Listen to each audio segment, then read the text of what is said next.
Hello, everyone, and thank you for joining us on today's webinar, How Action Learning Drives Teams, Talent, and Business Impact. Our presenters today are Claude Werder, SVP and Principal Analyst for Brandon Hall Group, and Lars Hyland, Chief Learning Officer at Totara Learning.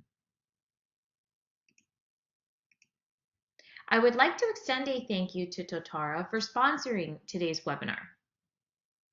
Totara builds employee engagement, learning, and performance management technologies that enable large multinational corporations, government entities, and mid-market companies to deliver enterprise-level talent and workforce experiences. Totara's Talent Experience Platform unifies a transformational learning management system, a user-centric learning experience platform, and a comprehensive performance management system under a single and highly adaptable architecture. Totara's flexible architecture gives organizations the freedom to innovate, the freedom to choose, and unlocks critical resources for reinvestment into where it really counts. For more information and to see more case studies, please visit totaralearning.com/customer-stories. For those of you that aren't familiar with Brandon Hall Group, we are a research and analyst firm that empowers excellence in organizations around the world through our research and tools. A quick mention that our Excellence Awards Spring program is open for submissions, and the deadline to enter is tomorrow. If you're planning to enter and need to request an extension, please email us at awards@brandonhall.com. Your participation in our surveys is one of the most crucial components of our research. So if you have a few minutes to spare and see any topics that you'd like to take a survey for, it's greatly appreciated. Links will be available in your handout, or you can always visit our website, brandonhall.com. All participants do receive a piece of complimentary research once the results have been analyzed. And finally, a few logistics. This presentation is being recorded. The recording and the slides will be provided to everyone within 24 hours of the webinar in a follow-up email. If you would like to ask a question, please do so by typing it into the question box for our presenters. And finally, if you would like to download a copy of the presentation instantly, you may find it in the handout section on your control panel. And without further delay, I'll turn it over to Claude so we can dive right in.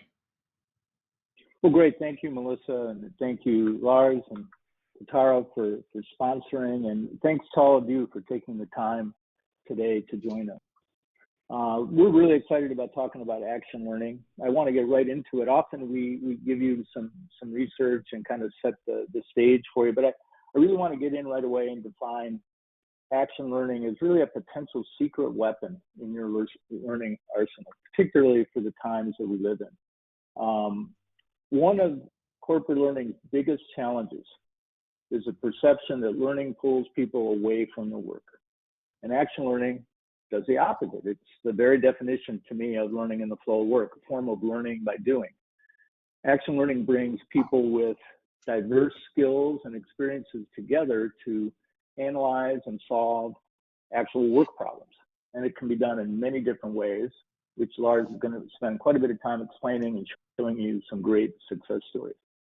So the best problems to tackle through action learning are issues that need your immediate attention and require collaboration and teamwork. And these could be really almost anything. They could be as diverse as, say, improving diversity in recruiting and hiring, or solving customer service challenges, resolving conflict between departments, or developing a new performance appraisal system, or establishing new flexible work schedules, for instance. Really anything requiring collaboration by diverse teams. On the next slide, we define it a little bit more for you.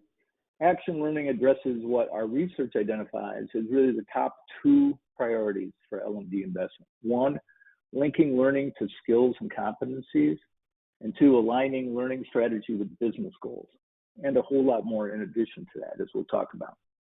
Action learning can be done as part of a learning initiative, where a coach or facilitator asks a group of learners to develop a project that will help with the business solve a problem while putting the learning from their initiative to practical use. Or the business can assign critical projects to a learning group or function or a cross-functional team that then must collaborate to forge the solution. It's important, and we'll talk about this, to note that this doesn't mean you just kind of throw a group of people together to tackle a problem. This is both a learning program and a business development initiative. So there are learning objectives and business objectives. That's what makes it so powerful, I think. Organizations often tell us that it's difficult to build experiential learning projects because it takes key people away from work. With action learning, the learning is also the work. 2 objectives, 1 solution. But it's even better than that because action learning it also addresses several other business priorities, including team development and performance development, among others.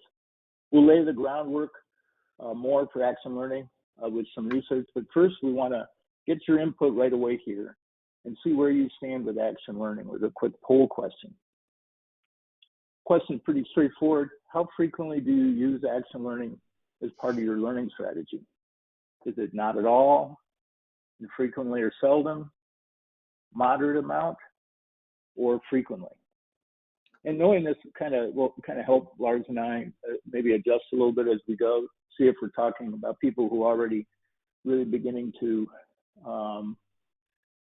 use this and to gain from it, or whether you're just at the beginning stages. So we'll be interested to see what you say. And then we'll have another question later to get a better idea of how specifically those of you who are using it, in what ways you're using it. And we'll also give you time to maybe make some remarks in the chat and to have a little bit of a back and forth on it. So Melissa, let us know when you've got a good response. Okay, we'll give everyone just another couple of seconds here so we can get a good sample size from our audience today.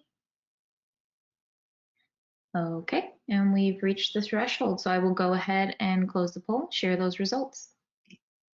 Okay, let's see what we got here. Interesting. So about a majority of you, 55%, don't use it at all or infrequently.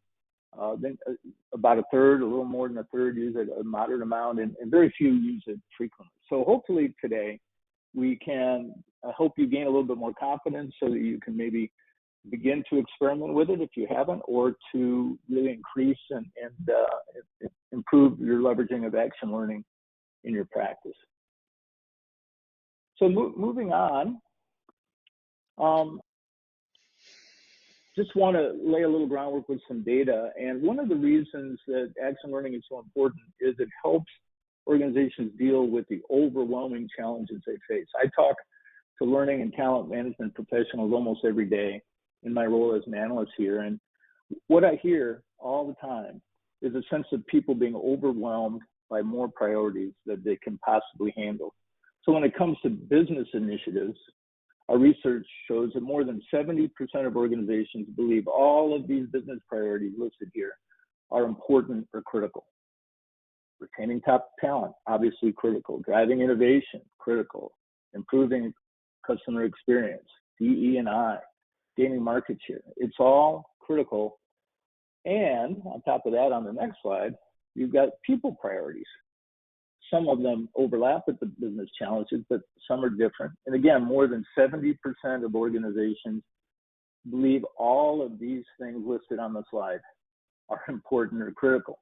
Talent retention, creating a culture of learning, coaching, team development, succession planning, change management, and more. So this causes a lot of problems, right? First, training can't solve every challenge, as we all know. Second, there are limits to the content that can be developed and the timeliness and relevance.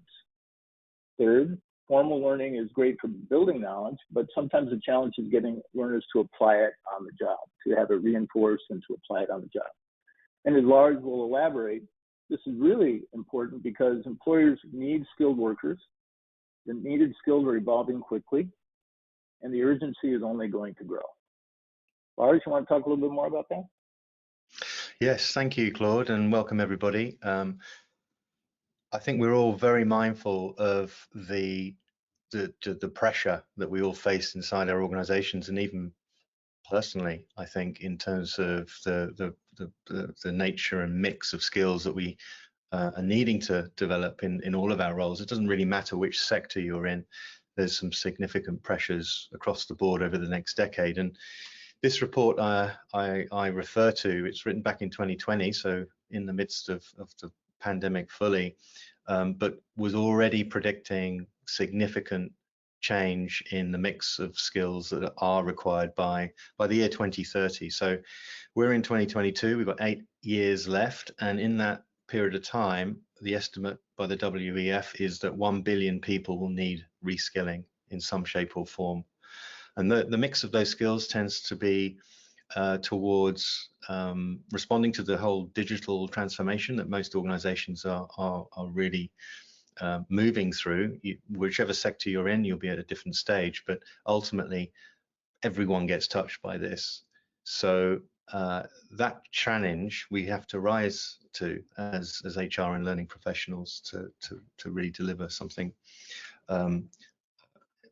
an experience and a workplace sort of talent experience, as I call it, that is going to be effective and allow people to learn and relearn at a faster pace than they've ever really had to address to date. Claude.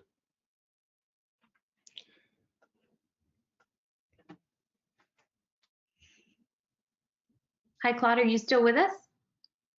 Sorry, I forgot to unmute myself. I always seem to do it once a webinar, no matter how hard I try.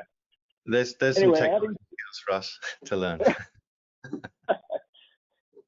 So adding to the challenges that Lars was talking about is keeping today's hybrid workers engaged, right? And as the graphic shows, learning teams don't have enough time and often not enough budget or content developers either to produce learning content.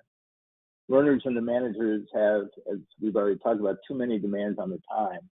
And to a lesser degree, the technology is not always up to the task of delivering the right learning experiences to engage learners the way they want to be engaged with a kind of a consumer grade experience. At the same time, there are many studies, I'm sure you've seen some of them, that talk about flexibility, right? That people around the world, 2/3 of them, according to some studies, want to work flexibly in terms of where, when, and how they work.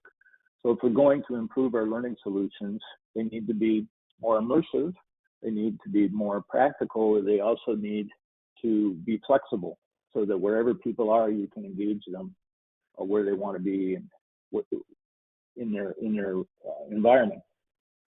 According to some studies, about 1/3 of people are prepared to quit their job at any time if their boss makes them go back to the office full time, and we're all dealing with those kind of stresses as we go along. So there's that in addition to everything. Then the other thing I wanted to touch on before we really start drilling down is as organizations grapple with all this, learning delivery is quickly evolving, in part due to the changes the pandemic have forced upon us, but also because of that need for more practical, interactive, iterative learning solutions.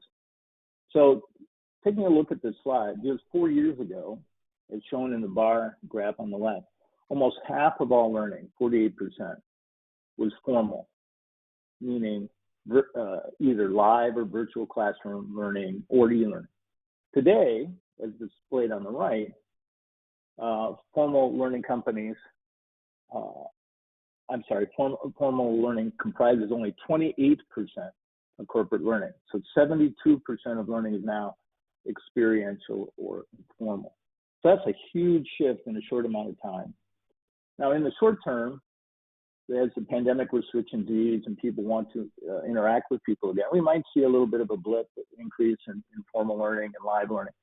But all the research we've done and all the interviews we've conducted indicate that the practicality and agility of informal and experiential learning meet today's needs, where the need for learning is expanding, budgets are flat or declining, and more learning solutions are being outsourced. So as learning organizations grapple with all this disruption and change, they must really be focused on the changing expectations of their audience. And Laura's going to drill into that a little bit more. Yeah, indeed, Claude. And I really like that slide in terms of showing a real response, I think, to the environment that we're all finding ourselves in. But I also like to point out, I think, that when we design a learning experience, then the mix of the formal, the informal, and the experiential are all they all have a role. It's just I think the balance of that has shifted in response to uncertainty, as you say, Claude. But also we're needing to respond to changes in expectations. You already alluded to it, Claude, I think earlier with the reference to our shift to hybrid types of working or remote working, which has been catalyzed really and accelerated by the difficult experience that we've been through with the pandemic and still are in many parts of the world. But underlying that is a trend towards our attitude to work has sort of shifted from it being a job, sort of a hierarchical relationship with your manager. There's a sort of a focus on what you're not so good at and trying to plug those gaps.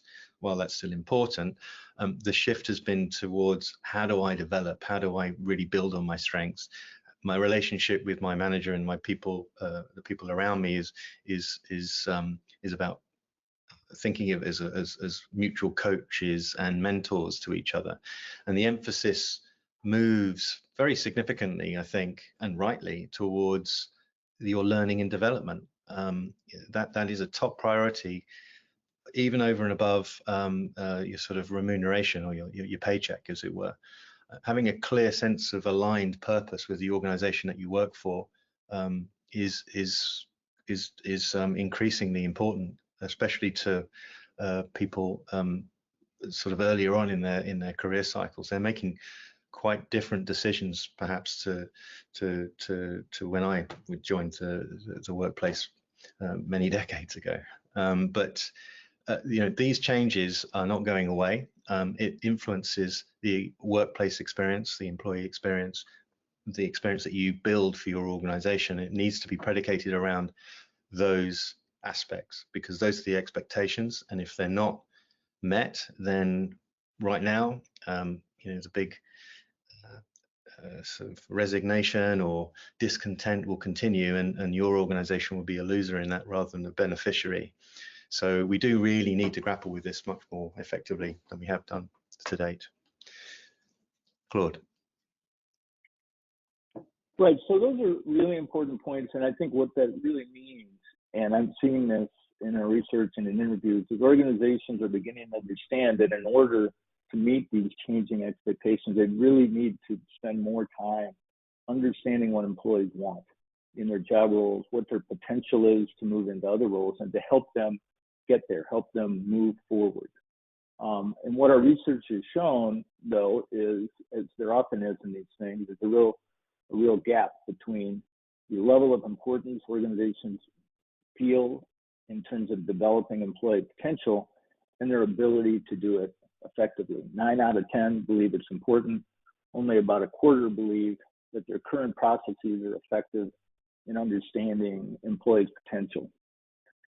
So what we need to do is develop learning solutions and strategies and approaches to really help employees understand their potential, and for us as employers to understand the potential. In our research, what we found is that 78% of organizations said they should provide more exposure to new responsibilities and assignments in order to get a better understanding of employees' potential, because it puts them into a new environment.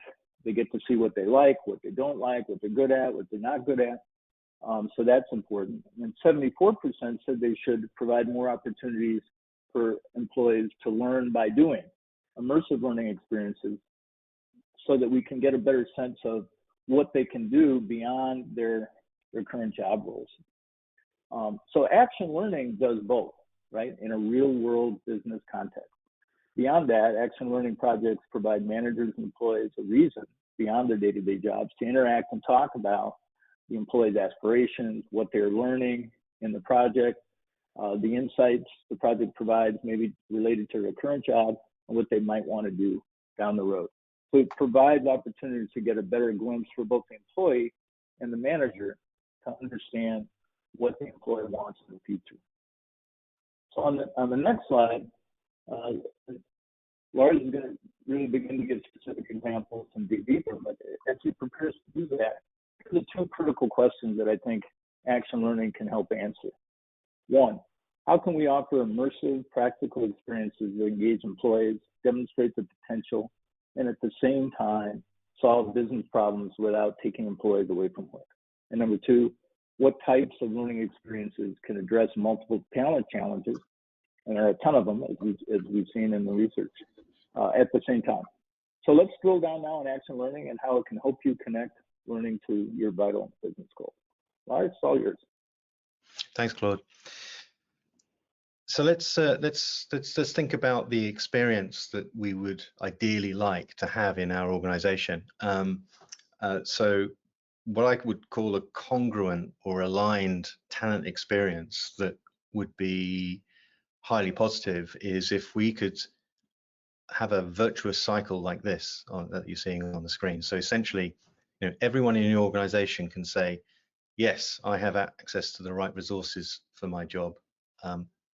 Yes, I get recognized and I get constructive feedback at the right time to achieve in my role. I'm very clear about what I need to be doing, about the goals and the objectives of the company, of the team I'm in, and then ultimately what that means for me as an individual, and that I have access to learning and development, skills development in all of the areas that I require to be productive and effective in my role, and that all of this is happening in an environment where you feel listened to, that you can have a voice, you're heard, and that it's essentially you're working collaboratively, maybe collegiately, but collaboratively as a cohesive team that works in a high performance sense. Now, that might be a bit of a utopia, if you like. I wonder how many of you feel that you have that already in your organization. Maybe not many. Please do say in the chat if you're close to this. I'd be very interested to learn more. But essentially, we do need to get closer to this, because this experience is something that people are making judgments on as to whether they're going to stay in an organization for the longer term. And also, clearly, it affects productivity and performance, which ultimately impacts the organization fully. So let's have a look at some examples now. Here's one that is very visually designed and effective for reaching out to resellers. So Samsung need to ensure that their product training reaches the right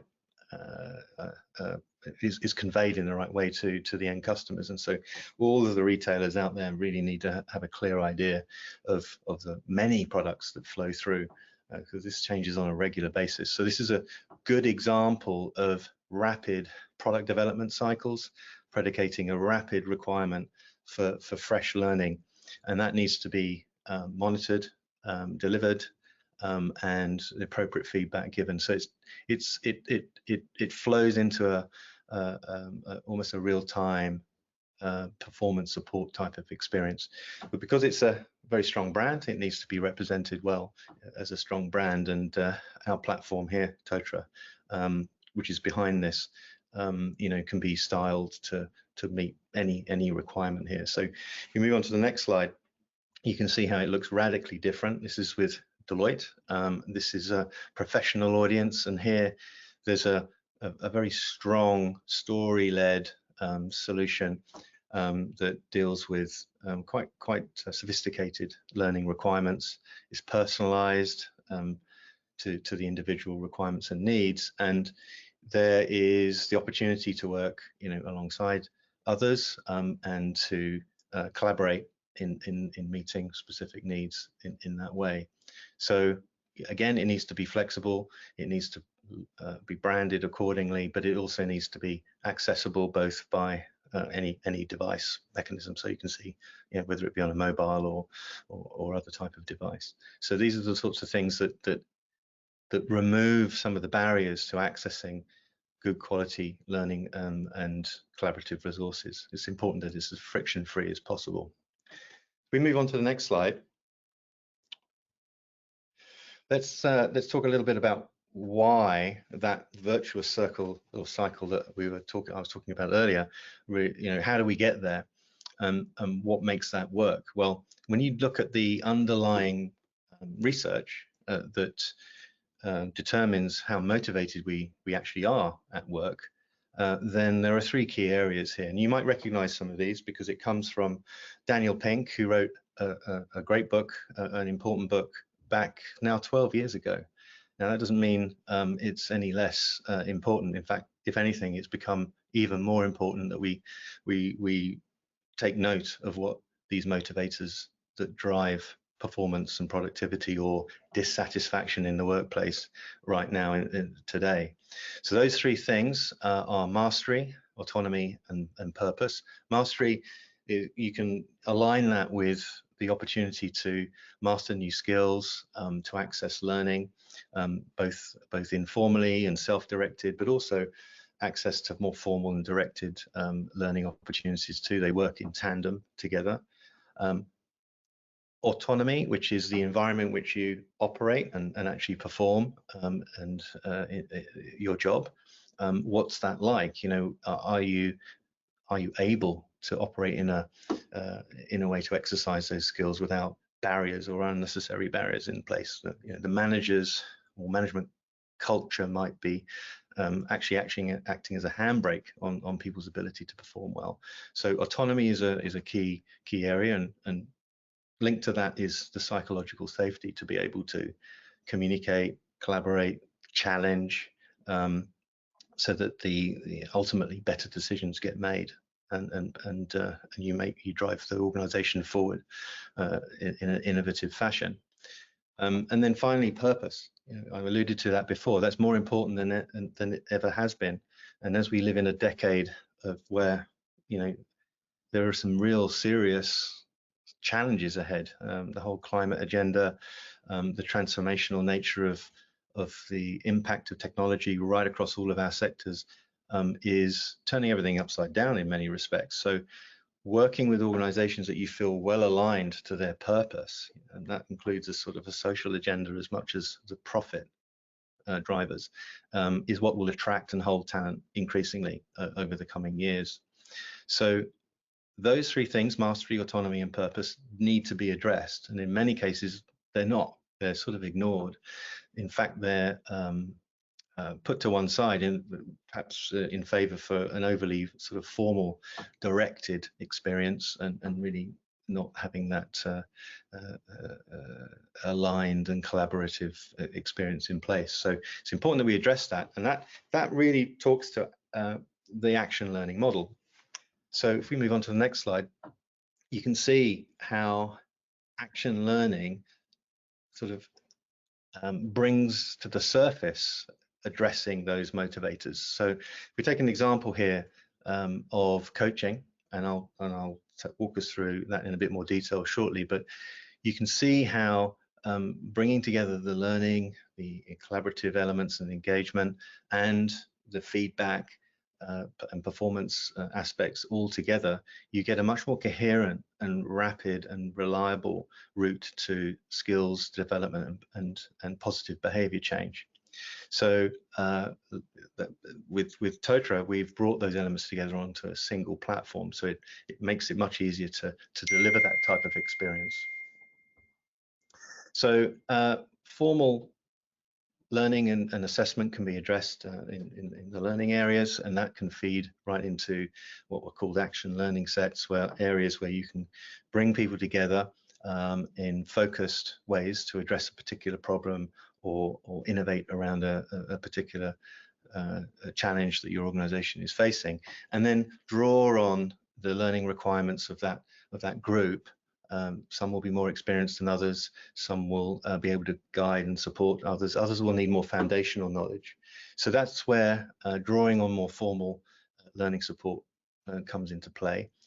The rest will then be centered around peer-to-peer support, that coaching, that mentoring that will come from either managers or expert peers around the organization that you can connect with. So the action learning model does need to be strongly supported by some system or ecosystem of systems that aligns that learning, that performance, and that engagement collaboration. We move on to the next slide. Let me take you through some examples of how you can put this into practice. And we see this quite extensively across our customer base around the world.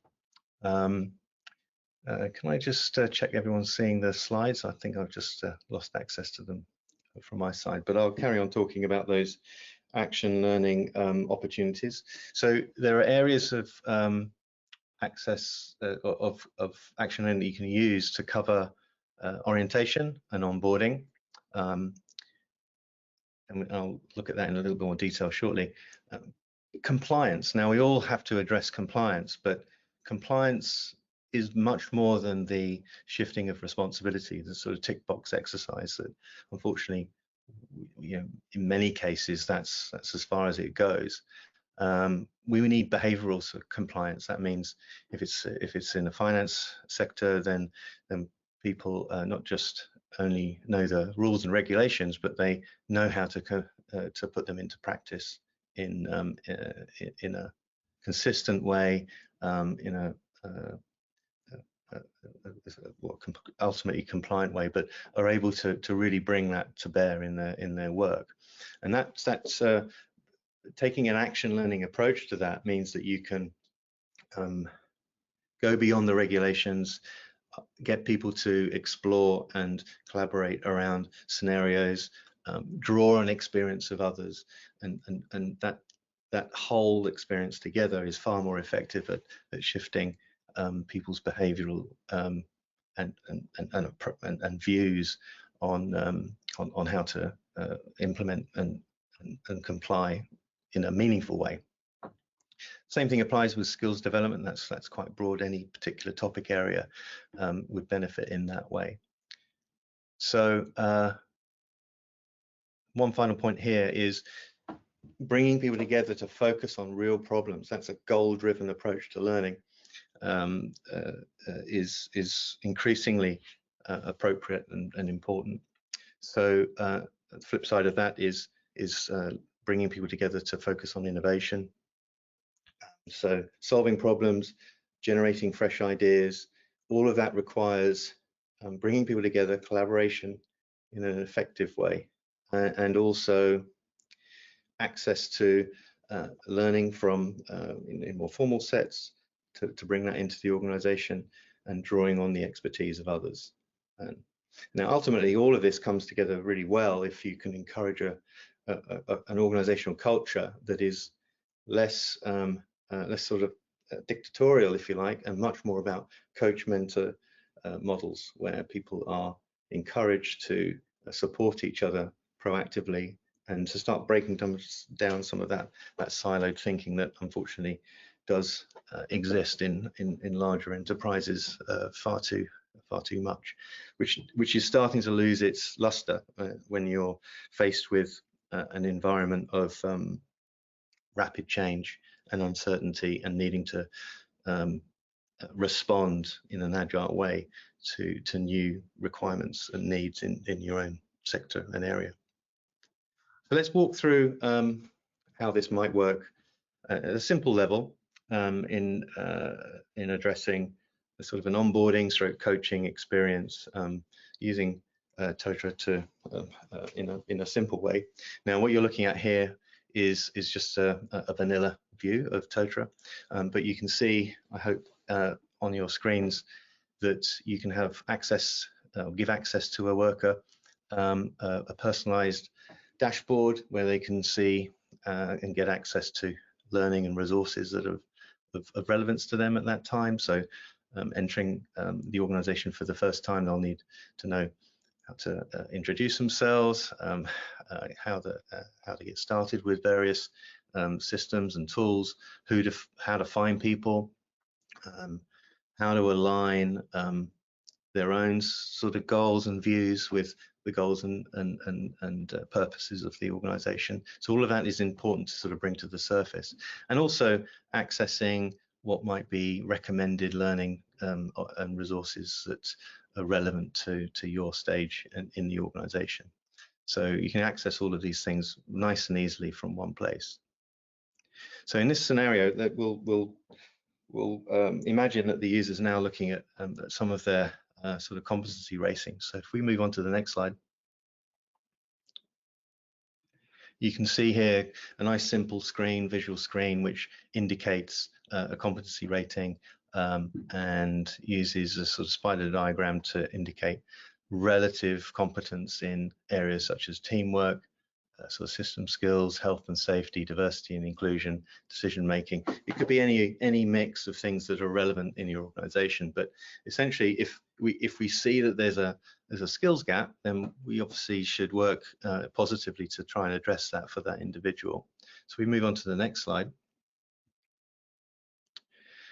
The opportunity is there to now look and search for skills coaches, people who have strong teamwork skills and who are available to provide support and collaborate and mentor someone who might need extra support here. So you can find those options, reach out to those particular skills coaches and come to an agreement that you'd like to have a relationship that you can take forward and start communicating. So to do that in a safe and manageable way, you can set up a space. So if you move on to the next slide, you can see that we can have a workspace, as we call it. That can be very private in this example, so one-to-one. It could be a team, so it could be one to many in a team. As I alluded to before, that sort of action learning set can be easily put together here. But in this example, we have a one-to-one opportunity to interact, to have discussions, and to bring together resources, any from outside the organization or across the organization, link people to specific learning opportunities that may be available in the more formal libraries that exist in the system, and that you can manage that coaching conversation in a structured way, semi-structured way. So this supplements the very informal sort of check-in type conversations that may be happening anyway, but this acts as a focal point to really help people move along their journey, as it were, to improving their teamwork skills. So we move on to the next slide. What we can see here is that from a manager's perspective, they can be reviewing their team. So we looked at one example of someone who needed support in teamwork, but the rest of the team members, how's it going? How are people progressing on their individual learning and development and performance measures? And all of that can be very easily seen and summarized up into a manager dashboard and drilled into in more detail as required. We move on to the next slide. What we can see here is that then a manager and their team member can have a conversation around how they progressed with their coaching, how they've interacted, we hope, in a more competent or better way in terms of their team working. And if the evidence is there, we can capture it here in the performance activities that reside in the Totara platform, then agreements can be reached that competency is improved, those skills are better reflected, and that can now be recorded as such in the platform. And that competency profile, we can see that that's improved from 40 to up to 60% for that individual. So that cycle of linking people, learning opportunities, and then the feedback and performance conversations are all structured in one place, and they can all be accessed through one easy workspace, personalized workspace to the individuals who are interacting and involved. So you want to move on to the next slide. Just to finish up, you can imagine that we want to be able to congratulate that individual in terms of the fact that they've improved their skills, and that that can be shared out on an MS Teams, for example, channel for the team chat area, which might be, as I say, lives in teams, but it can equally be living on the Totara platform where it originates from. So integrating it into the flow of work, whatever those tools are, is really quite critical to make this experience, this sort of support experience, talent experience for the individual, as friction-free as possible. And integrating in this way is really quite critical to achieving that. Move on to the next slide, please. So yeah, just to sort of wrap up, and is that these are the sort of use cases that I'd be interested to hear from you in the chat, and maybe I think we'll be asking you this question. How are you using action learning? Claude, I think over to you.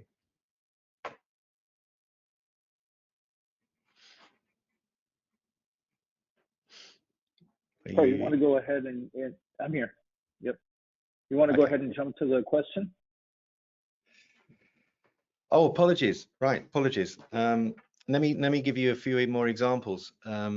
Sorry, Claude. I thought we were going to ask the question. No worries. That's okay. That's okay. We like a live scenario like this.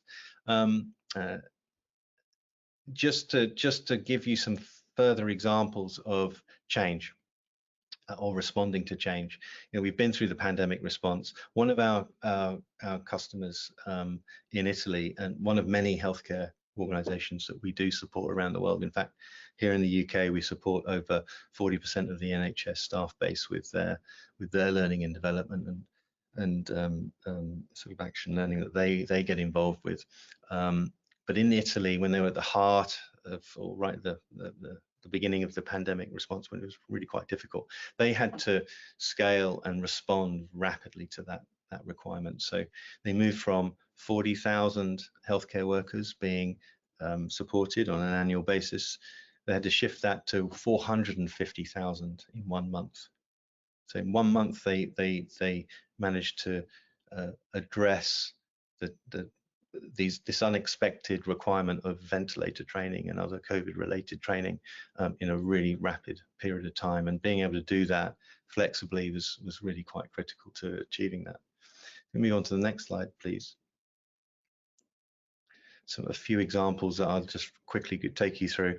Western Union have agents and staff all around the world, but they need their learning and development to be really embedded into the flow of work. So what you're seeing here is, again, another Totara. It looks very, very different to the other examples I've shown you already, but radically simplified. So it sits and resides within their EPOS systems. So the learning, which in this case it is compliance training, is available at the point at which it's needed and contextualized accordingly. So as a result, again, the experience they're getting with their learning isn't abstracted away from the job. Instead, it's actually right in the flow of it. Can we move on to the next slide, please? Here's another example with Toyota, well-known brand in the automotive industry, being able to deliver well-crafted, targeted learning in a very performance-oriented fashion is something that they focus on. That relationship between the apprentice and trainee, or the apprentices, trainees, and their sort of managers. This we'll call them coaches. You know, that is a critical way in which they can ensure that the learning is completed to the requisite levels and standards. So it's all fully certified. We'll move on to the next example, please.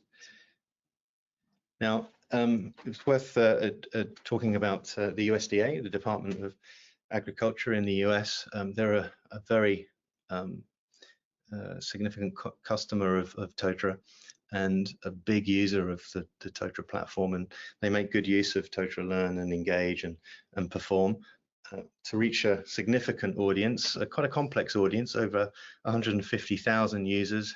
The organization itself breaks down into 6,200 organizations, sub-organizations, grouped into 45 agencies. So the sort of administrative complexities can be quite, could be a challenge if they weren't easily distributed and managed sensibly through a single platform like the Totara platform, Totara Talent Experience platform.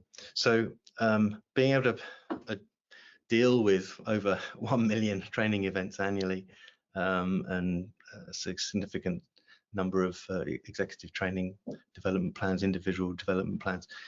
That's a hefty task, and you might recognize that in your own organizations if you have similar sizes of audience base. But being able to allow people to focus on the learning requirements of their needs, wherever they sit in this the organizations or within the 45 agencies, and to sort of personalize that and adapt that to their actual requirement is really critical to achieving the productivity and performance outcomes that are necessary. If anyone's interested in a more in-depth discussion about this, please do get in touch, because it's very, very powerful example of talent experience in action. If you want to move on to the next slide, please. Just final example here.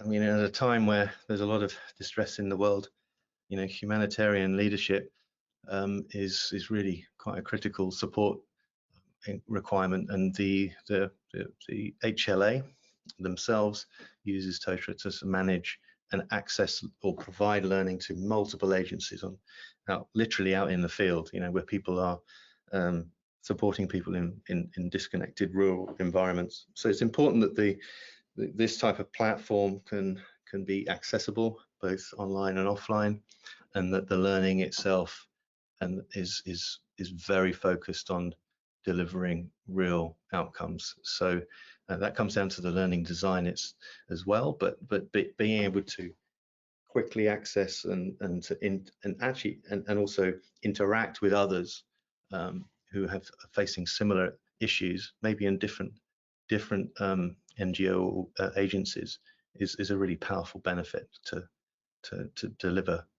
good support in this type of challenging environment.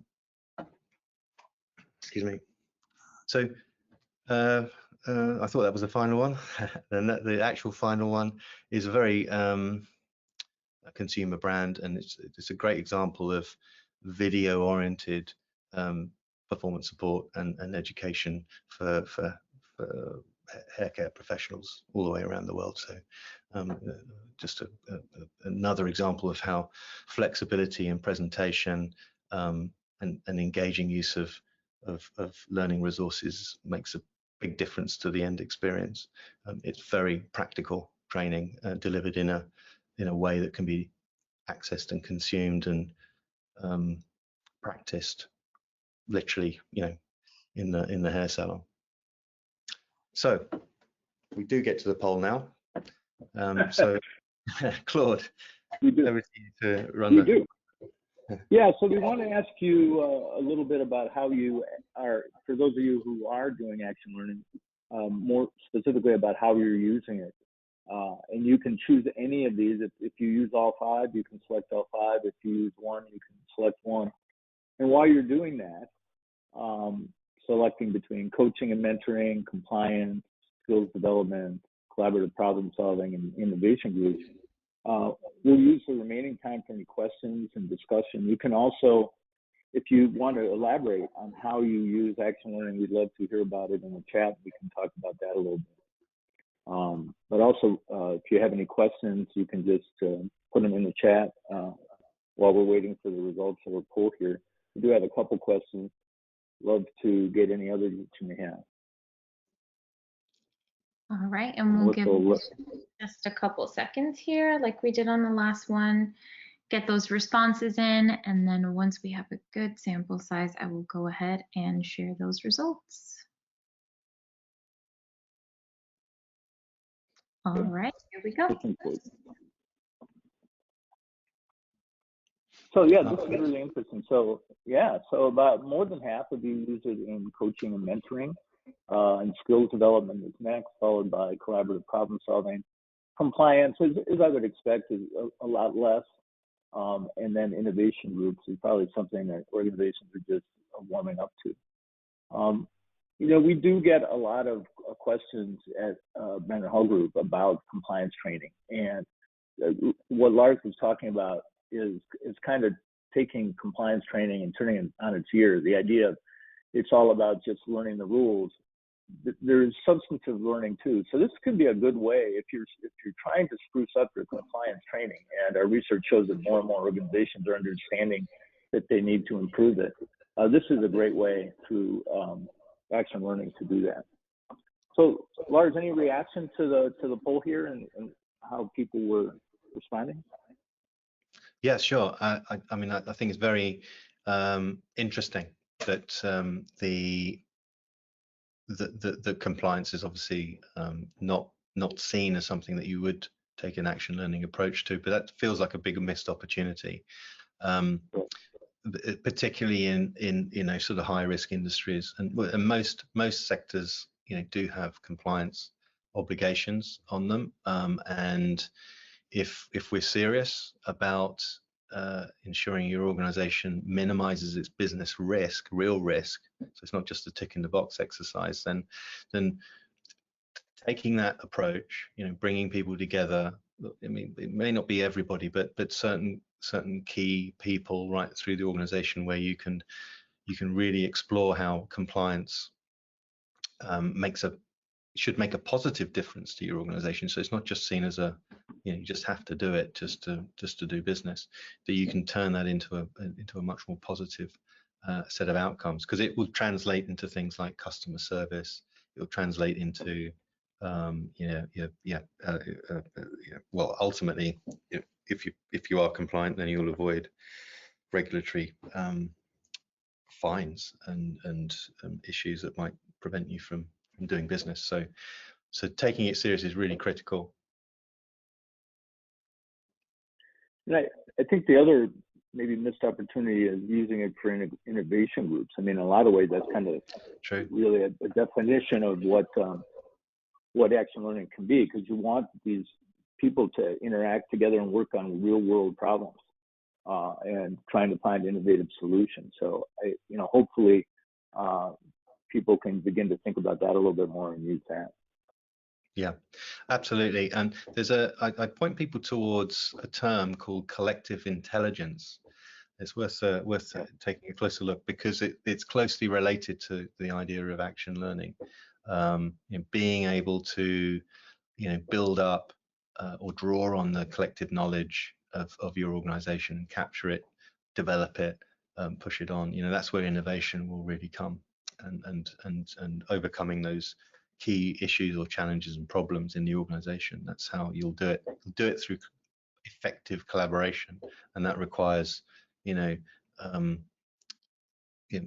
diverse input, a diverse team, and that will mean some people require learning support, others will guide others. So it's a very powerful way forward. Agreed. Well, let's move into a couple of questions. Yeah. A few minutes ago, Melody asked a question going back to the Totara schematic that you showed about action learning. She wanted to know that, so is L&D providing all the learn components in that schematic, and then the managers create project teams for the engage and perform parts and link back in to L&D with information on the rest of the cycle? She's wondering what the split is, I think, between the L&D function and the rest of the organization. I think it's a very good question, because it sort of underpins the reality, I guess, that a lot of HR functions and organizations are currently quite siloed in their approach. So there's a real danger that L&D does its thing, your performance, HR performance management teams do set standards around that process independently, and run it independently, and then you've got leadership programs or even internal comms, engagement exercises. They're all filled with good intention, but there's a real danger that if they don't align and there's no communication between these teams, then you end up with something quite noisy, in the inbox of everyone, and you end up with the opposite behavior that you wanted to achieve. You get less engagement, not more. So back to the question, who does what? Well, I think everybody in the HR function needs to understand each of these three key areas to a large extent. So, but you'll have a focus, clearly, dominant focus. You may be familiar with the concept of a T professional. So having a depth of understanding, that's the stalk of the T, which might be learning and development in this case, and then a broad understanding of areas such as performance management and engagement and collaborative practices, and also the technology that we're talking about here, leveraging it effectively. That broad understanding needs to be there right across the HR function and into arguably the leadership and the management communities too. But then that will facilitate better quality collaboration within the HR function themselves. So it's you will have your domains of expertise, but you need to be able to understand each other and use the right language to be able to bring this together and achieve something that delivers that unified experience. Yeah, to build on that a little bit, just from our experience, I think the way Melody put it is, I think the way most people think about it is everybody's got their swim lane. And to Lars's point, I think this gives everybody an opportunity to get out of their swim lane and to work together collaboratively. One of the biggest challenge that learning has with the rest of the business, according to our research, is that alignment with the business. So if you can, in these types of action learning projects, break down those silos and work across silos to build understanding on both sides, the business being able to provide more insight to learning and learning being able to provide more insight to business on some of their challenges, and they work together on these things rather than thinking of it as each have their own buckets. I think that gives action learning really a double horsepower, right? Because you've got the collaboration to actually solve the business problem, and you've got the collaboration across the business that not only helps with this particular project, but helps build understanding for a greater alignment going forward. And you can build on that as you move. And that's going to be critically important as learning and development evolves. Absolutely. And the emphasis shifts, doesn't it, to just in case training, to modes of thinking, or just in case support, to just in time support, and that time frame is shrinking, to the next disruptive event that affects your business and your people. Not least, the actual job role definitions, the half-life of a job role seems to be shrinking, down to a matter of a few years before it needs fully reinventing again, or there's a whole plethora of other types of skills required that changes the nature of that. And one of the big drivers there is automation, isn't it? I